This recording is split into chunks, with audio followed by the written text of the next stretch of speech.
So in this lecture we are going to discuss what is mean by photovoltaic effect. What is mean by photovoltaic cell or a solar cell is. The basic function of the solar cell or photovoltaic cell is to convert the solar energy into the electrical energy.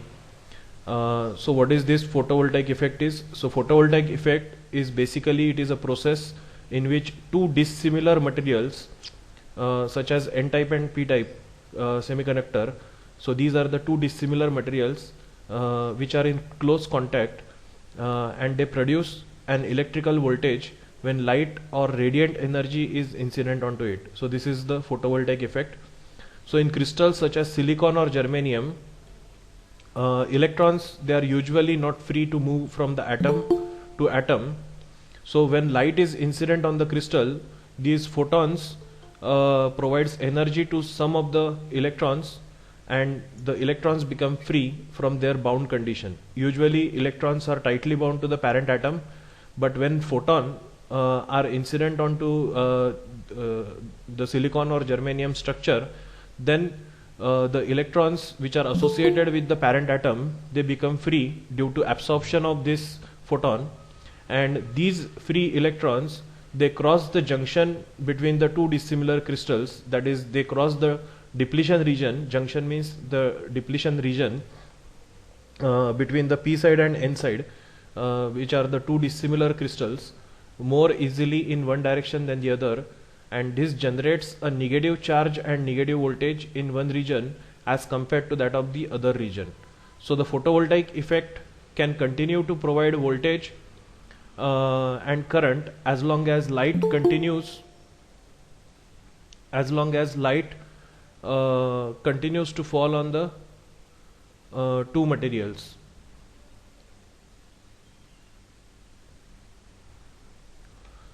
So what is this solar cell is all about? It is basically a PN junction diode.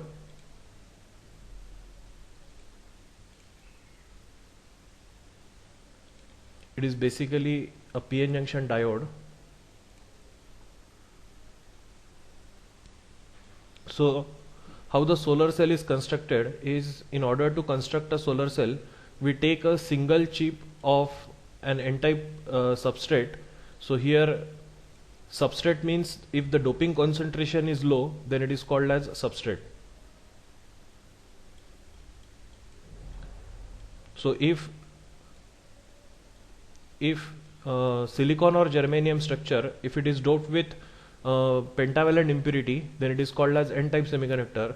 But if the doping concentration is low, it is called as a substrate. Then over this n-type substrate, a very thin layer of p-type semiconductor is deposited such that this p-type semiconductor is heavily doped. It is heavily doped.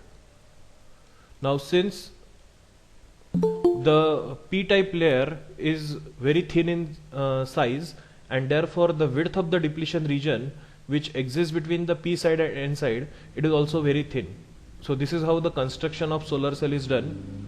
And then above this PN junction, here we provide an anti-reflection coating. What is the purpose of anti-reflection coating? We have studied in the chapter of interference of light how the anti-reflection coating works. To reduce the reflection of light and to enhance the transmission of light. So we want to transmit light through this PN junction, and therefore we coat this top surface by an anti-reflection coating, because we want to avoid the reflection, because we want that maximum light should be transmitted and it should enter into the PN junction, so that when this PN junction is incident by light energy in the form of photons having energy as E is equal to h nu, then such photons are absorbed by the electrons which are associated with the parent silicon atom, and it will release these free electrons. Now as soon as these electrons are generated, these electrons, they are attracted by the potential barrier which is developed across this depletion region, and since these electrons are attracted by the potential barrier near the depletion region, they are transmitted into the n side. So the attracted electrons are easily transmitted towards the n side since the width of the depletion region is very small. So if electrons are transmitted in the n side, it means that they will leave behind the holes in the p side. So more and more holes are accumulated in the p side, while more and more electrons are accumulated in the n side. Is this clear? Yes, sir. So these electrons which are associated with the parent silicon atom, if these electrons are released due to the absorption of this incident photon, then these electrons, they can easily cross this depletion region. They are initially attracted by the potential barrier across this depletion region, and therefore the width of this depletion region being very small, being very thin, they can easily transmit it towards the n side. Similarly, if electron is leaving its position from p side and enters into the n side, it means that it will leave behind a hole. So number of electrons will start accumulating in the n side, while the number of holes will start accumulating on the p side. So how is the charge on the holes? Positive charge. Holes possess a positive charge. So this p side, it becomes more and more positive, while what is the charge on electrons? Negative. So this n Negative side, charge. so this n side becomes more and more negative, and therefore this p side, it will act as a positive terminal of the battery. Similarly, this n side, it will act as a negative terminal of the battery. So it will act as a negative terminal of the battery, while this p side, it will act as a positive terminal of the battery, because here these are the free charge carriers. Similarly, here these are the free charge carriers, and therefore if you connect a load resistance across the solar cell, if this RL is the load resistance across the solar cell, then it will create a voltage drop across the solar cell. So here you will observe some voltage across the solar cell and some current will flow through the solar cell. So this solar cell will act like a battery. So here this solar cell is used to convert the solar energy. It is used to convert the solar energy into the electrical energy. Is this clear? Yes. Yes, sir. Yes, sir. So it is used to convert the solar energy into the electrical energy. Now we can understand the working of this PN junction diode with the help of its energy band diagram also. How the electron hole pairs are created and how the separation of this electron and hole pair takes place in case of this solar cell, that we can understand with the help of its energy band diagram.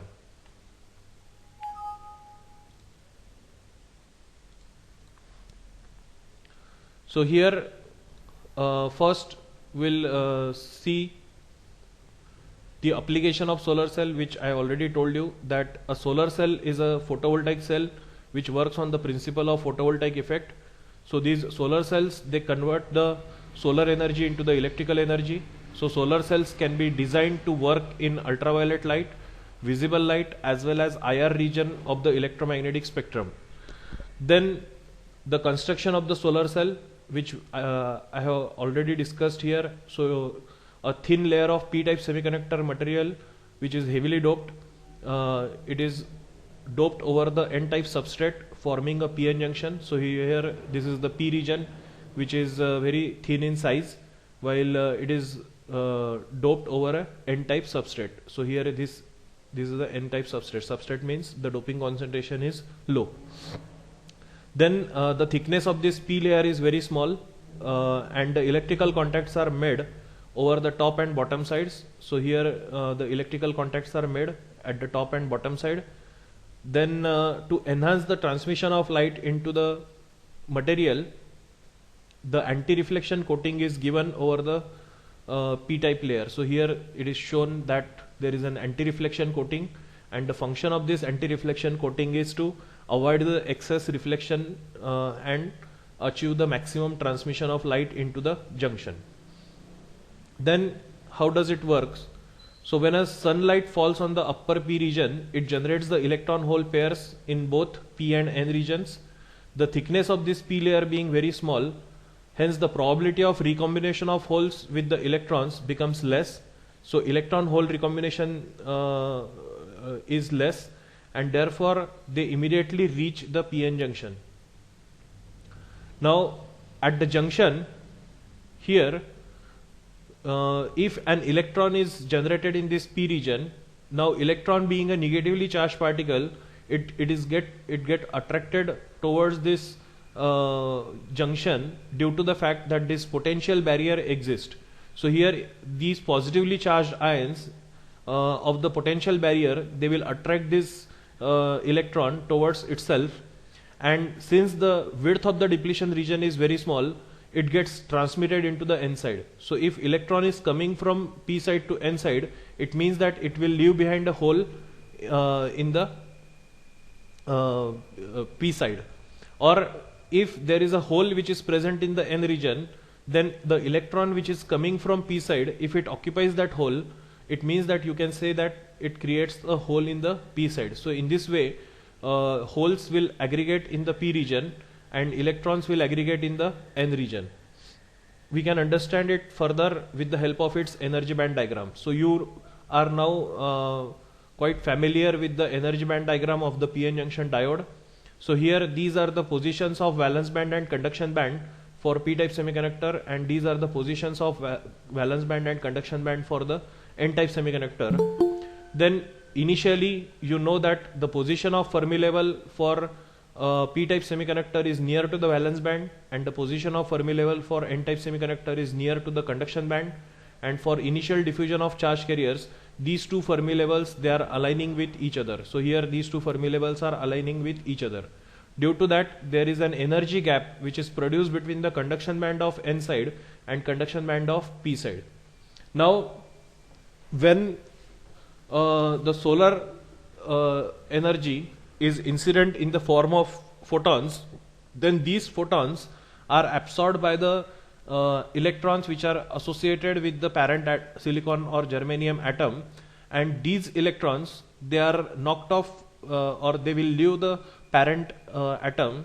Due to that, electrons will perform these are the valence electrons, so they are present in the valence band, but when the solar energy is incident onto it, it will absorb that energy and it will perform a transition from valence band to that of the conduction band. Is this clear? Yes, sir. Is the first step clear? Initially the electrons are the valence electrons in the silicon or germanium structure. These valence electrons, they are strongly associated with the parent atom. Is this clear? Yes, sir. Or should I demonstrate here?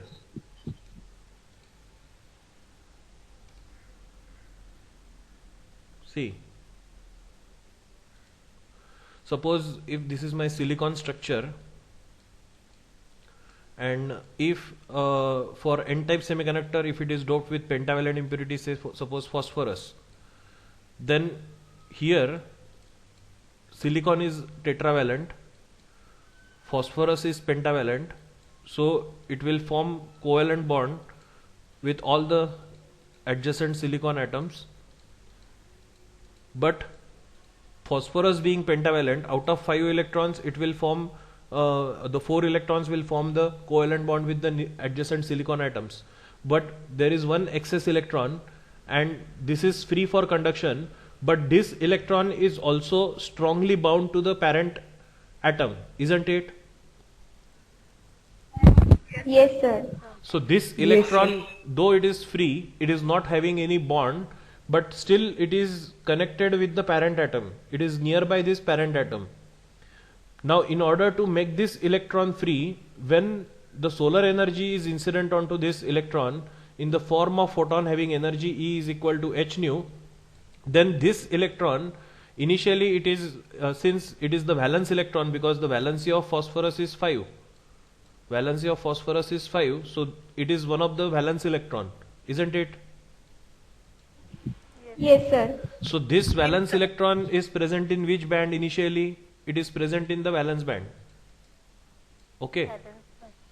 So when Yes, this sir. photon is incident onto this electron, then this electron will absorb the energy from the incident photon and it will make the transition from valence band to the conduction band, isn't it? Yes, sir. Now if this electron makes the transition to the conduction band in the p side,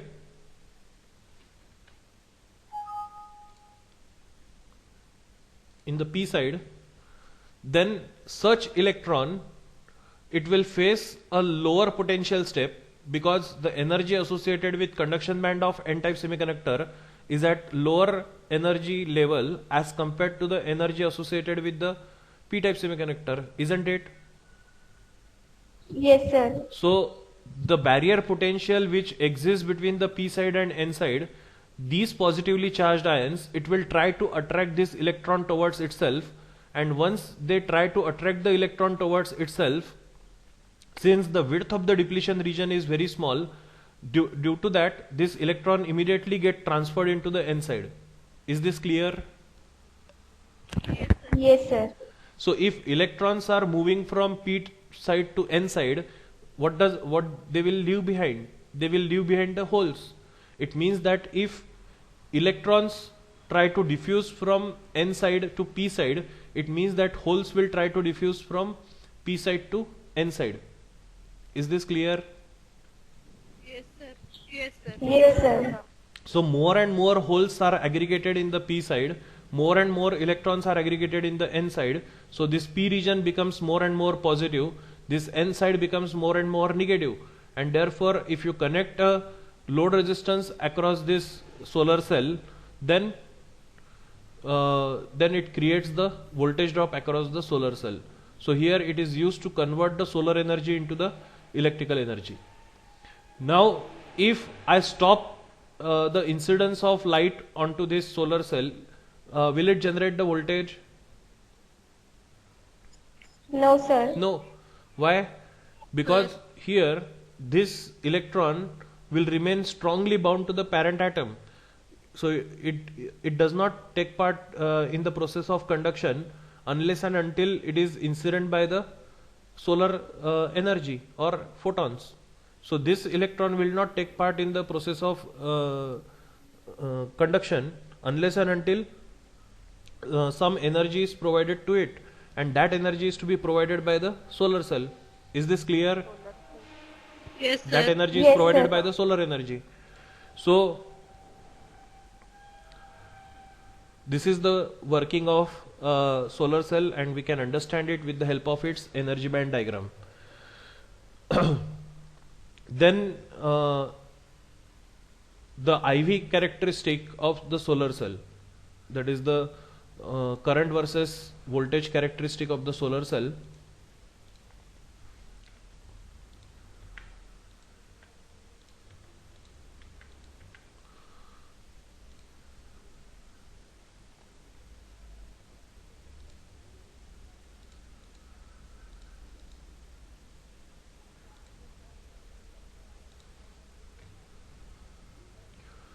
So if we study the IV characteristic of the solar cell, that is voltage versus current characteristic of the solar cell, then we study this IV characteristic of the solar cell on the basis of varying this load resistance RL. So if I vary this load resistance RL such that this load resistance RL is infinity, can you tell me what will be the values of voltage and current which passes through the solar cell? What is the value of current which flows through the solar cell, and what is the amount of voltage which is generated across the solar cell in this case?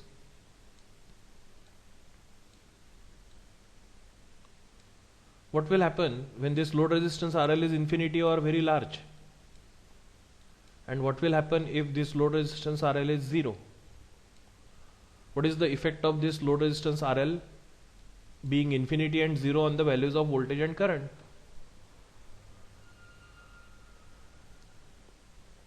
If load resistance RL is infinity, what does it mean? The circuit is open, isn't it? The voltage may be high. Yes, sir. If the load resistance RL is infinite, it means that the circuit is an open circuit. So voltage will increase. So if this circuit acts Voltage as will be a, more. if this load resistance RL is infinite, then this circuit will act as an open circuit. Then when the circuit is acting as an open circuit, will the current flow through the solar cell? No, sir. Will the current flow through the solar cell? No. So the current flowing through the solar cell is 0, but at that time voltage which is generated across the solar cell is maximum, and such voltage which is generated across the solar cell is called as open circuit voltage, that is VOC. So the voltage which is generated across the solar cell is maximum, it is called as the open circuit voltage, which is VOC. While in the next case, that is when load resistance RL is 0, what will happen to the values of current and voltage?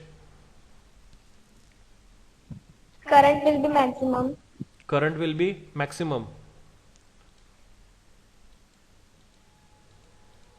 If the load resistance RL is 0, then this circuit will act as a short circuit. यहाँ पे कोई resistance ही नहीं है. It means that the current, the maximum current will flow through it. It is called as the short circuit current, ISC. And when the short circuit current ISC flows through the solar cell, can you measure the voltage drop across the solar cell? No, sir. So voltage drop across the solar cell is 0.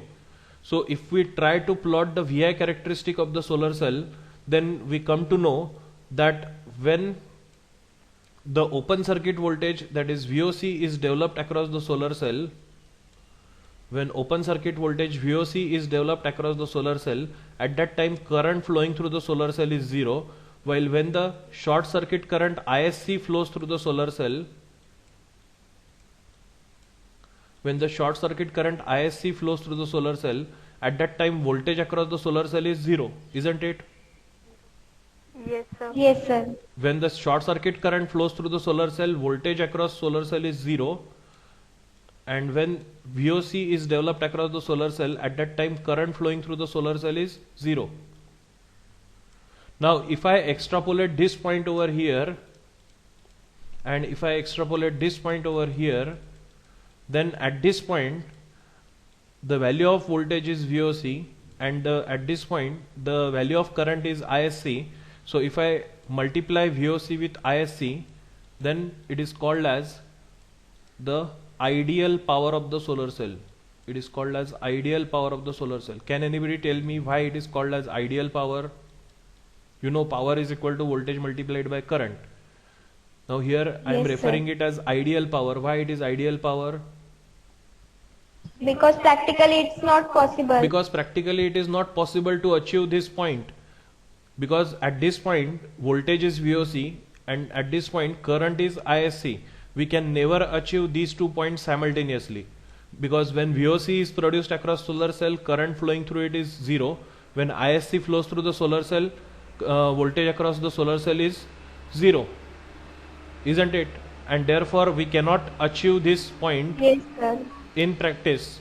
So in reality we cannot achieve this point, and therefore since at this point voltage is VOC, current is ISC, so VOC into ISC is called as ideal power of the solar cell, which we cannot achieve. So this characteristic curve, you may call it as the ideal characteristic curve. You may call this as ideal characteristic curve. So but in practice, instead of this ideal characteristic curve, the experimental curve that we obtain is something like this.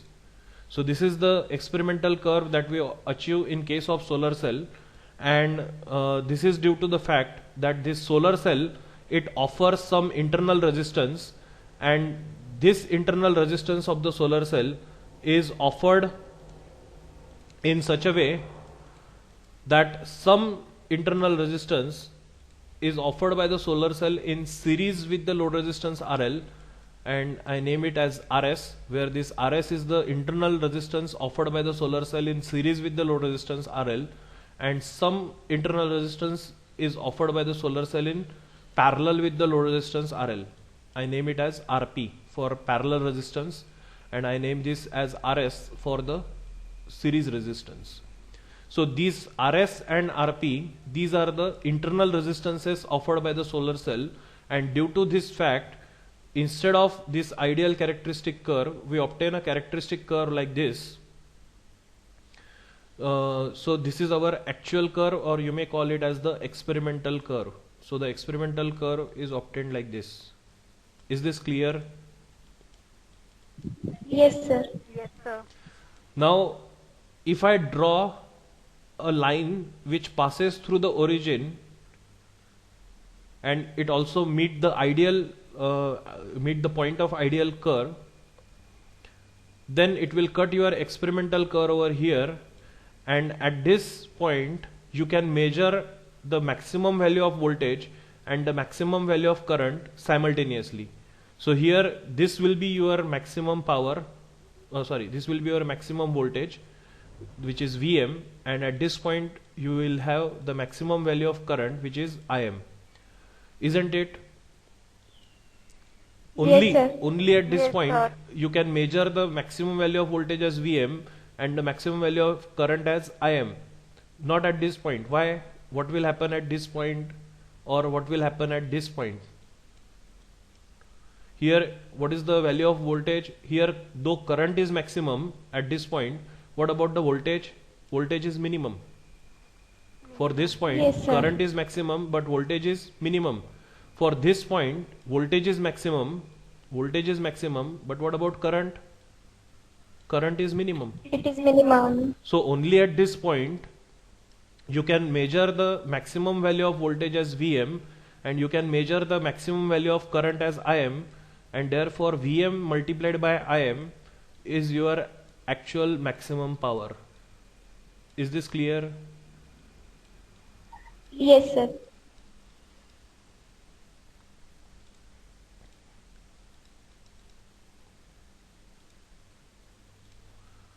So your maximum power of the solar cell is Vm multiplied by Im. Then we define field factor of the solar cell. This field factor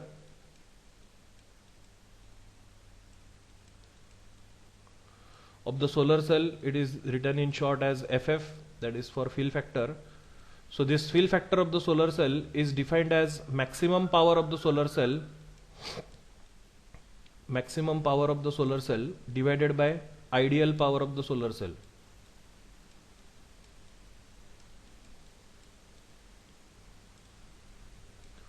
So this maximum power is Vm into Im.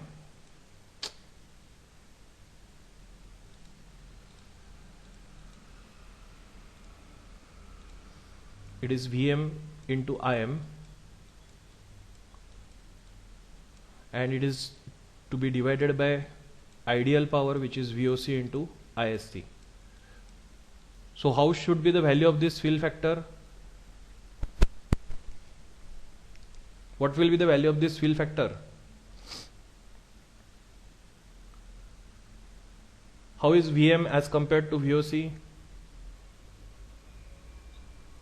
It is less. You know that Vm is less than VOC. What about Im? It is also less than ISC.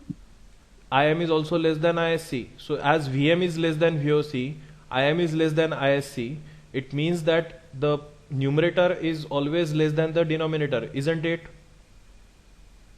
Yes, sir. So this field factor of the solar cell is always less than 1.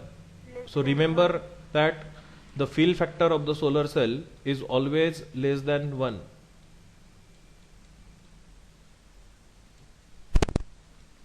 So ये MCQ type question में आ सकता है. This is important from MCQ type examination.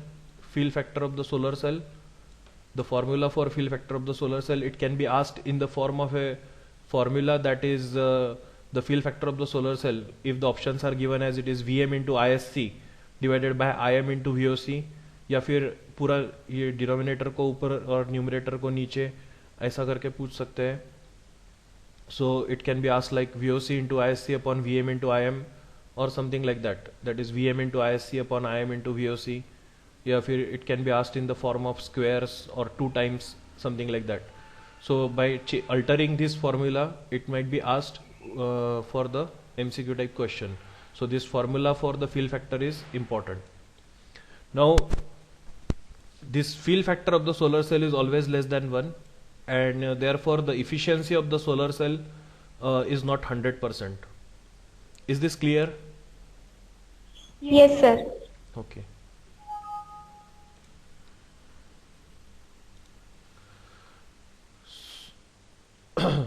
So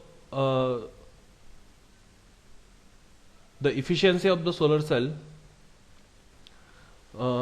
is defined as the ratio of energy output from the solar cell into the solar cell to input energy from the sun.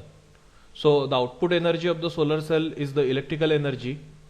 And we have seen what is the output power of the solar cell. It is Im into Vm. This is the output power of the solar cell, while incident light power is the input energy of the solar cell, and this eta, that is efficiency of the solar cell, will be equal to Im into Vm upon incident light power. Now usually the voltage which is developed by the solar cell is of the order of 0.6 volt, and the efficiency of conversion is about only 15 to 21% for the silicon cells. So what does it mean efficiency is only 15 to 21%?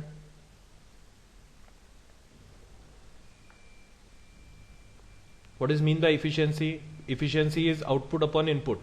So whatever be the output is, whatever be the input is given, the ability to convert that input into output is called as the efficiency, isn't it? Yes, sir. So if the solar energy is incident on the solar cell, if the efficiency is only 15 to 21%, if this comes out to be 15 to 21%, what does it mean? It means that whatever be the amount of light power which is incident on the solar cell has the capacity to convert only 15 to 21% of it into the electrical energy, isn't it? Yes, sir. It means that most of the incident solar energy is been still wasted. We are not still able to fabricate such solar cell having the conversion efficiency to be 100%. Yes, sir. So the advantages of solar cell is these solar cells they obtain energy from the sun and transform this into usable electricity. Then it is one of the renewable source of energy. The energy can be used both to generate electricity and heat, either through solar PV system or solar thermal system. Then it is economy friendly energy. Once the installation is made, so these solar cells can be operated at almost no cost except maintenance. Then it is environment friendly energy. Then solar cell produces energy without pollution. Then it is a long term energy source. So PV systems often have a long life and good durability. Then these solar cells can be installed virtually anywhere in the field or on the roof of the building. Then the limitation of the solar cell is, the main disadvantage of solar cell or solar energy is the initial cost and the installation of the project. It is much higher. Still the government is giving subsidy to it, but the initial cost for the installation is still higher. And the most types of the solar cell, they require large areas to achieve average efficiency. Then the efficiency of solar cell is affected due to weather or air pollution. Then applications of the solar cell, which we have already discussed. So the solar cells, they are largely used for providing electricity to rural and remote areas where the grid installation is difficult. Usually in the northeast of India, there are some places where the installation of electricity is a big problem, and at such places or at such villages, we can install the solar cells for electricity. Then these solar cells are used for powering telecommunication systems in rural and remote areas, such as transmission of signals, then radio, TV sets, emergency telephone systems, etc. Solar energy is used extensively to pump water from wells and rivers to villages for domestic consumption as well as for the irrigation of crops. In space, we know that this solar energy is used to power the satellites and space vehicles. Then many consumer products such as watches, toys, calculators, emergency power systems, they use the solar cells. Now there are different ways with which we can improve the efficiency of the solar cell. So the solar cells developed using crystalline silicon technology and are used for commercial purpose have typical efficiencies ranging from 15 to 21%, which we have discussed right now. Now these are so there are number of ways by which we can improve the efficiency of the solar cell, and we can increase the efficiency maximum up to 45%, depending upon the technology which is used, as well as the depending upon the materials which are used for fabrication of solar cell. So there is an advancement and still there is a scope for research in the field of solar cell in order to increase the efficiency, because still the efficiency of solar cell is very poor. Maximum it can be increased by various number of ways up to 45% only. So these are the various ways by which we can improve the efficiency of the solar cell, that is fill factor and shape of the solar cell. So the fill factor refers to the utilization of available surface area, and we have seen that this fill factor is always less than 1. It means that there is always less utilization of the available surface area of the solar cell. Then typically it ranges from about 70 to 90%. So the fill factor of solar panels, it depends upon their shape. For example, round or moon shaped solar cells, they have lower fill factor, while as compared to that the square cell have more fill factor. By choosing proper shape, we can increase the efficiency of the solar cell. So you might have seen such moon shaped or round shaped solar cells, and they provide less surface area for the absorption of solar energy, and therefore the fill factor of the solar cell for such round shaped or bottom or moon shaped solar cell is poor. So we can instead of that make the square type of the solar cells in order to increase the fill factor. So the shape of the solar cell is one of the major factor. Then solar cell glazing. So for long life of the solar cell, solar cells must be protected from the external factors such as rain, snow, then bird dropping, dust, etc. So for glazing the solar panel, polycarbonate or low iron glass is generally used due to its property that it has high optical transmittivity, that is 90%. So along with the anti-reflection coating, we can use this polycarbonate or low iron glass, which is generally used for high optical transmittivity. Then solar panel orientation.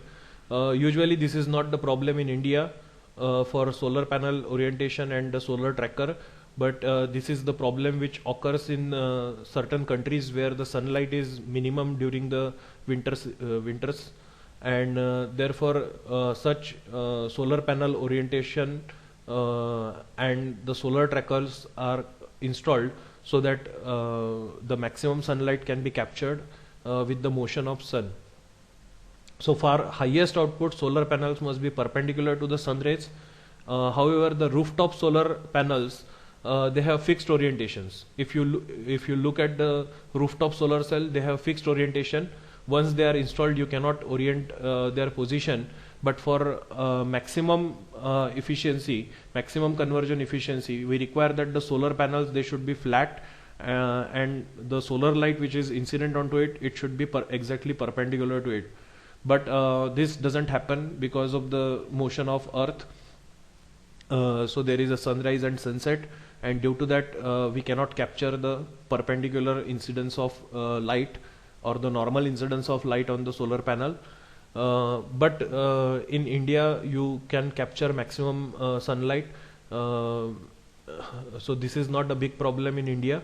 But there are if the solar panels, if the solar panel itself, they can be adjusted in such a way that they rotate with the orientation of incident light, then such panels or such installations can be done in the countries where the daylight is minimum during the winter season.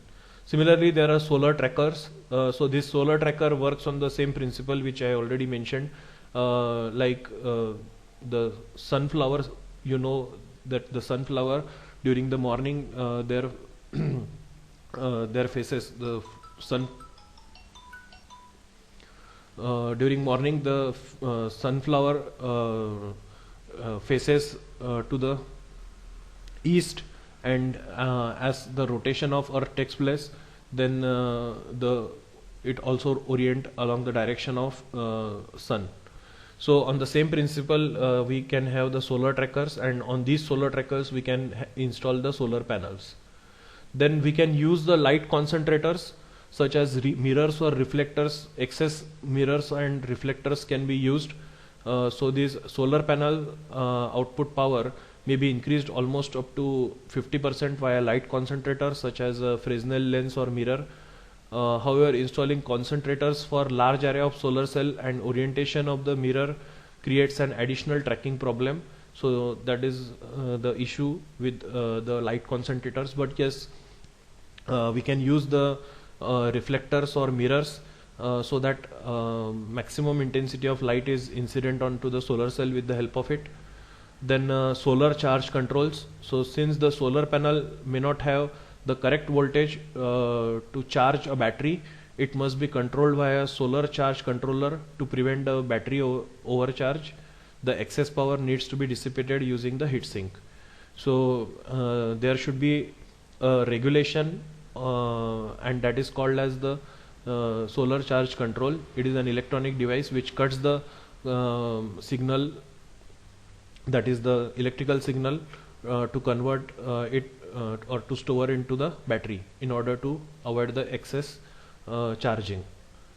Then MPPT controller. This MPPT stands for the maximum power point tracking. So this MPPT control does not turn the excess power into heat, but it turns it into additional charge current. The control senses both input voltage and then adjust the output to maximum power transfer. So these are the various ways with which we can improve the efficiency of the solar cell. Now regarding this point only, you should remember the formula for fill factor. It is maximum useful power divided by ideal power, and it is Im into Vm upon Isc into Voc. And you should also be conversant with the efficiency of the solar cell, which is output power of the solar cell divided by the incident light power. And usually the solar cells, they have the conversion efficiency of only 15 to 21%, but by having some ways to improve the efficiency, we can improve it up to 45%. Is this clear about the solar cell? Yes, sir.